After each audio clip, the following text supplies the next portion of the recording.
Mr. Vice President, great to see you again, sir. Great to see you, David. Thank you.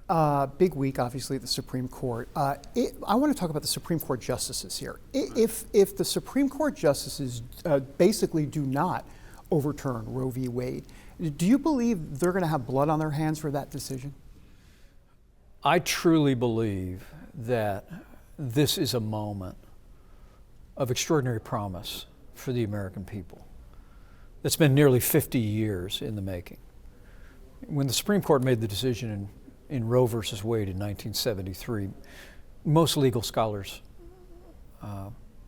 understand that the recognition of a right to an abortion, the Constitution of the United States, was manufactured out of whole cloth. Mm-hmm. And it represented a massive intervention into state policies. But in the time since then, we've seen a consistent march across this country toward the right to life. And in my remarks today, I reflected on the progress of pro-life legislation.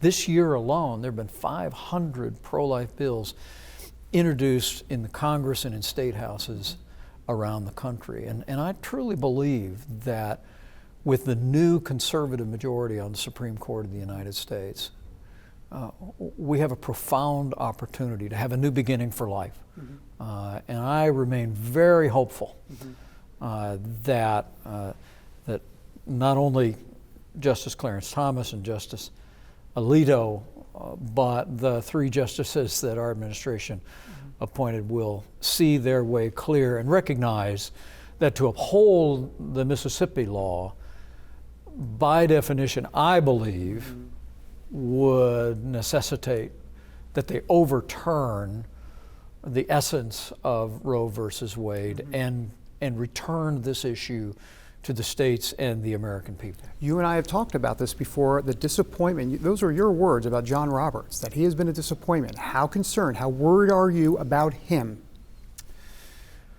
Well, I have been disappointed in the Chief Justice from time to time.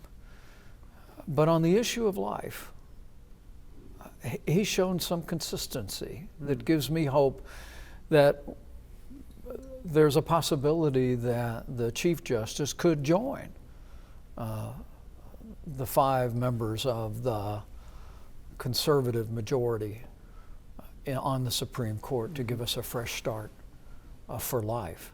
And I have to tell you, during the course of our administration, President Trump had me interview all of the finalists for the Supreme Court. I was able to spend time with Justice Brett Kavanaugh and Justice Amy Coney Barrett and Justice Neil Gorsuch before they were appointed. Right, you feel confident. And I will tell you that they are men and women of integrity and conviction, and I'm just going to be joining a great chorus of Americans that will be praying that they have the courage to seize this moment for life. Joe Biden calls himself a devout Catholic. He is a pro-abortion Democrat. Many will say the most pro-abortion president we've had in this country. What does that say to you about Joe Biden?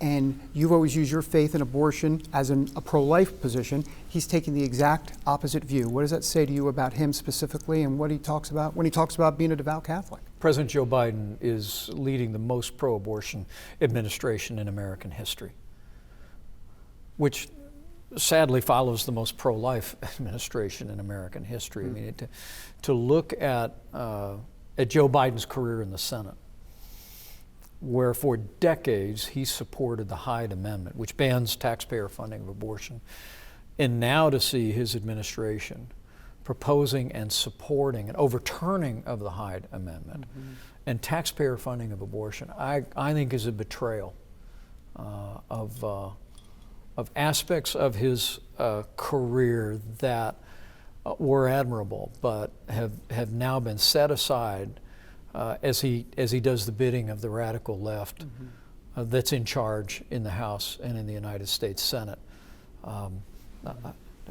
And I must tell you particularly, in the early days of 2020, I had the privilege of spending time with Pope Francis in Rome, just as President Biden did not long ago. Right. of the hour we spent together, Pope Francis and I, we happened to be meeting on the day of the March for Life in Washington, D.C., and we spoke for half of our time about the Pope's support for the right to life in America. And I find it hard to imagine that Pope Francis didn't raise the issue of the sanctity of life in that meeting with President Biden. But look, the American people see this administration for what it is. I mean, it's whether it be the open borders, the worst crisis on our border in American history, whether it be inflation at a 30-year high, supply chain crises, or the disastrous withdrawal from Afghanistan. In one way after another, the Biden administration is failing the American people. That's why we are now looking to the Supreme Court of the United States and the conservative majority that the Trump-Pence administration was able to see appointed and confirmed to that court in the hope of giving us a new beginning for life. Very nice. Because we won't get that from the most pro-abortion administration in American history, which is the administration of President Joe Biden. We have limited time, so I need to ask this question. It's the first time you and I have seen each other since January 6th. I got to tell you, my inbox blows up. There are millions of folks who are angry at you within the MAGA movement, who say they wanted you to reach some sort of middle ground, maybe kick this back to the state legislatures, not to just to look at the envelope and say, I'm going to throw it out. That's not what they're saying. They're saying there was a middle ground here, to send it back to the state legislatures. You didn't do that.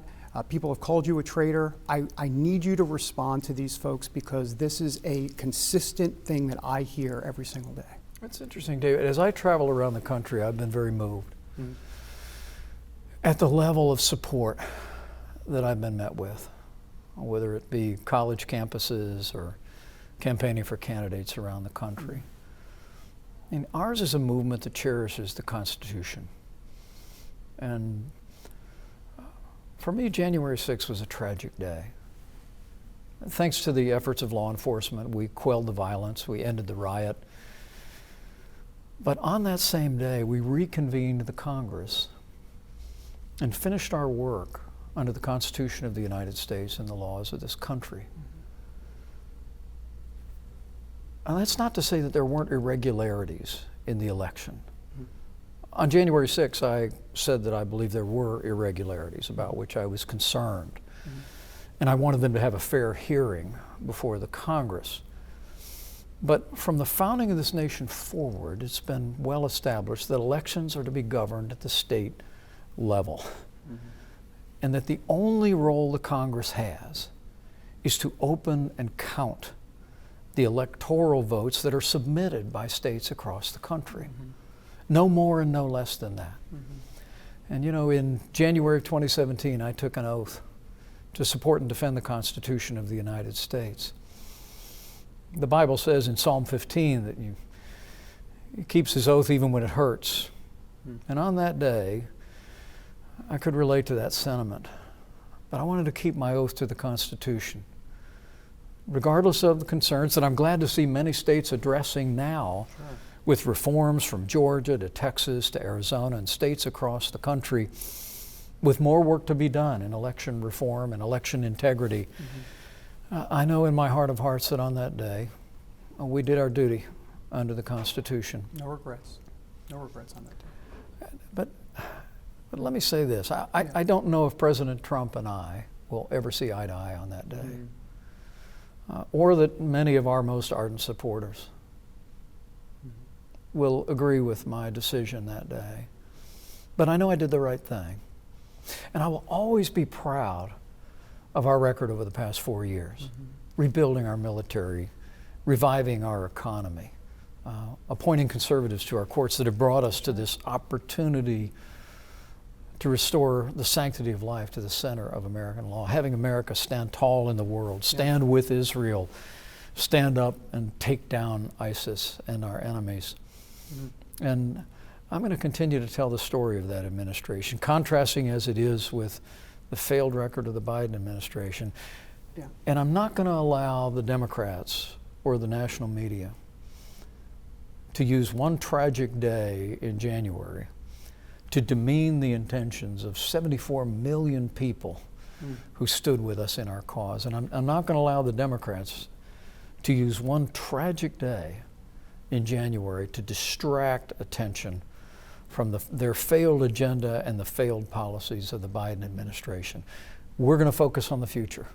We're going to stand on the Constitution, and we're going to stand for the liberties and a commitment to life that have always made this country great. A quick follow-up, because President Trump says that the election was rigged and stolen. You said irregularities. So you don't believe it was rigged or stolen, those words specifically. Is this where you part ways with him? There were states across the country that conducted their elections outside of how the state legislatures had approved them. And I truly believe that that was properly reviewed in the courts and ultimately was passed on. But I think it's extremely important in the days ahead that we continue this movement to pass election reforms, to restore public confidence in the integrity of our elections. Initiatives like voter ID that we've had in the state of Indiana now for more than 15 years, that was upheld in the Supreme Court, are all the kinds of measures that I think will restore public confidence. But at the end of the day, the last thing that you would ever want is for our elections to be managed in Washington, D.C. The founders of this nation debated that at the Constitutional Convention, David, and they rejected it. They thought the best way to ensure the greatest integrity in elections was to have elections governed at the state level. And this year you've seen Nancy Pelosi attempt to move legislation that would nationalize our elections, and I've opposed that from the very first day of this year. It's important that we preserve state-based elections. It's important that we reform our elections. But at the end of the day, we also have to preserve that framework in the Constitution of the United States, which has a limited role for the Congress to open and count the votes that are certified by the states. I believe with the reforms that we have underway, the elections that just took place, including the great victory in Virginia, you're going to see more men and women elected across the country in the upcoming midterm elections at the state level that are going to advance the kind of election reforms that will restore public confidence and continue to turn our nation back to the principles that have always made this country great and strong, and will make it strong again. Very nice. As we wrap up, last question. 2024, I can't ask you the 2024 question. I understand it's early, but you're going to New Hampshire later this month. So I didn't fall off the turnip truck yesterday. But beyond all of that, what is the deal if Donald Trump ends up running in 2024? I've talked to Nikki Haley about this on camera. I've talked to Kristi Noem. Both will say they're not going to run if he runs. What is your view on that at this point? If you were thinking about running, would you not run as well? You know, David, you and I have known each other a long time. Yeah. And I will tell you that for right now, my focus is entirely on doing everything in my power to support the conservative cause and win back the Congress and state houses all across this country in 2022. Right. We'll let the future take care of itself after that, and I promise to keep you posted. But I think every American who, like me, is heartsick over the disastrous withdrawal from Afghanistan, who recoils from the open borders, the crisis at our southern border, who sees supply chain issues and rising prices at the grocery store. Now more than ever, we need every American to be focused on electing men and women at the state level and in Congress who will begin the process of turning this country around. And then in the years ahead, I'm confident. I'm confident that our party and our movement will choose the right leaders and the right voices to make our country strong and great once again. This country. Thank you. Appreciate it.